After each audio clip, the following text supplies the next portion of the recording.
Hey, Epoxy Jim here again, working on a requested blue round table. I wanted to show the mixing side of the process. So my camera angle is over the cups, just to show what I'm doing here in preparation to mixing the epoxy in. I am doing a process called making a slurry out of your mica powders,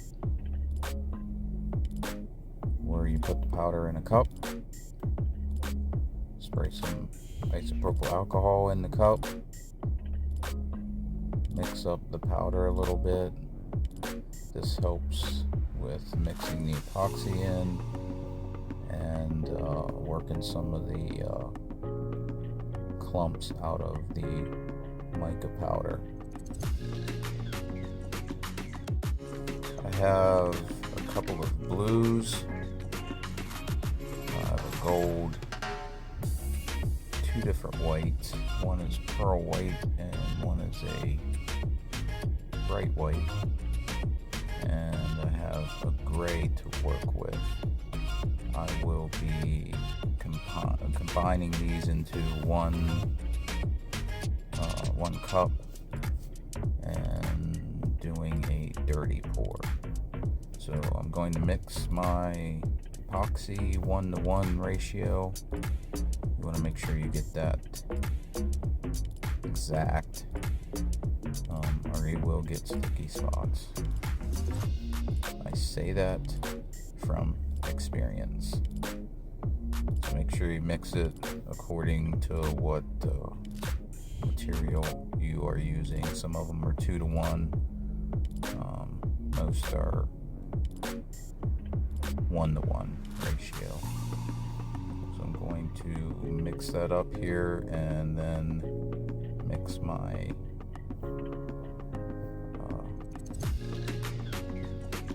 colors up.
So after mixing my epoxy for approximately 3 to 4 minutes, I'm pouring it into my cups of mica powder, and I'm putting the rest of the clear on the board just to be able to spread that around. It'll help the pour move around a little better. So I'm going to mix these up real good, and then I will combine them into 1 cup. Actually, it'll end up being 2 cups. I have more than 1 cup here in combination. I'll make 2 separate dirty pour cups by combining all my colors in layers, essentially. A little less of that gold, that goes a long way, so you want to be careful with that. I actually use that just basically as a highlight.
I apologize for being so far off camera.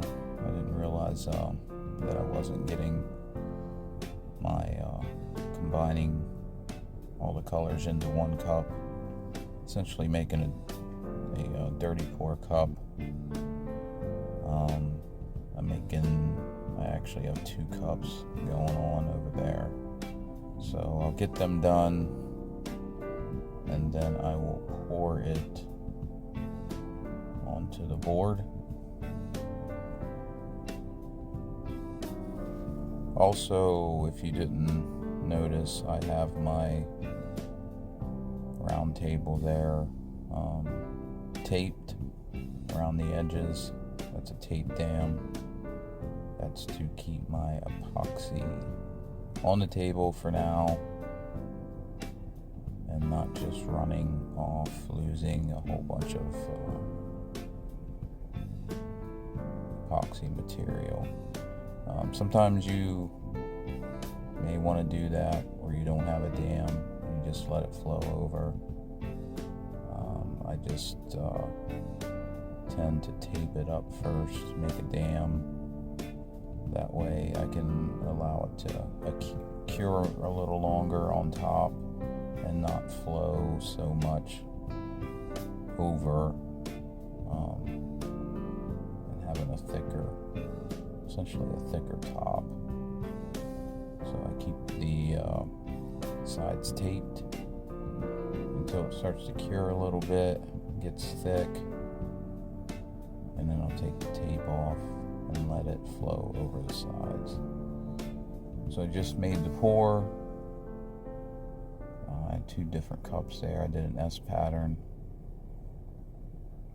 first, and then I filled in the spots that weren't poured with epoxy with the other cup.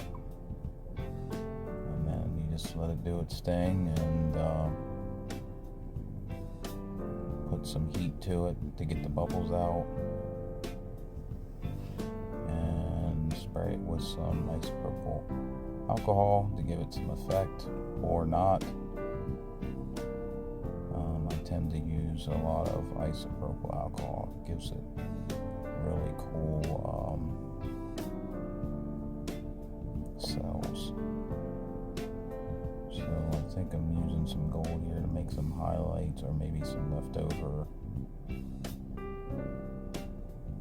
dirty pour.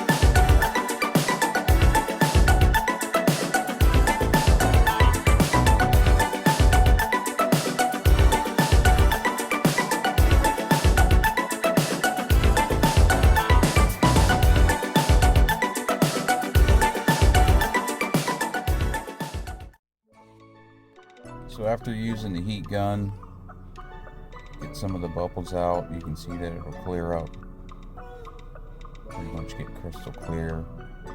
I'm adding some gold highlights. Just put a little bit on the end of the stick and run it through the epoxy. You want to kind of follow the pattern that it's already created. So you do this as a highlight. You can pretty much do that with any color that you choose to be your highlight. You do this a little bit to accent it. Spray it again with some alcohol, use some heat on it, and then I will pull the tape off the sides and let it flow over the sides.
use a little more gold. Put some highlights in this. Again, moving in the same direction with your highlights, following the lines of the flow. Put some heat on it, clear out some of them bubbles, and then I will spray it again with 91% isopropyl alcohol. Get some of those cool looking cells.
So after waiting about 15 or 20 minutes, letting it thicken up a little bit, as you can see I was checking there. After you've done some heat, put your alcohol on it. It's pretty much time to take the tape dam off, and then let it flow over the edges, and it'll completely cover your edge. So you want to pull this tape downward. That helps the epoxy start to flow over the edge and flow down around the side to the underside. And after you're done with that, maybe a little bit more heat. Make sure you get all the bubbles out, and your project will be complete. Again, appreciate you watching my channel. If you would, subscribe to it, and I will continue to make these.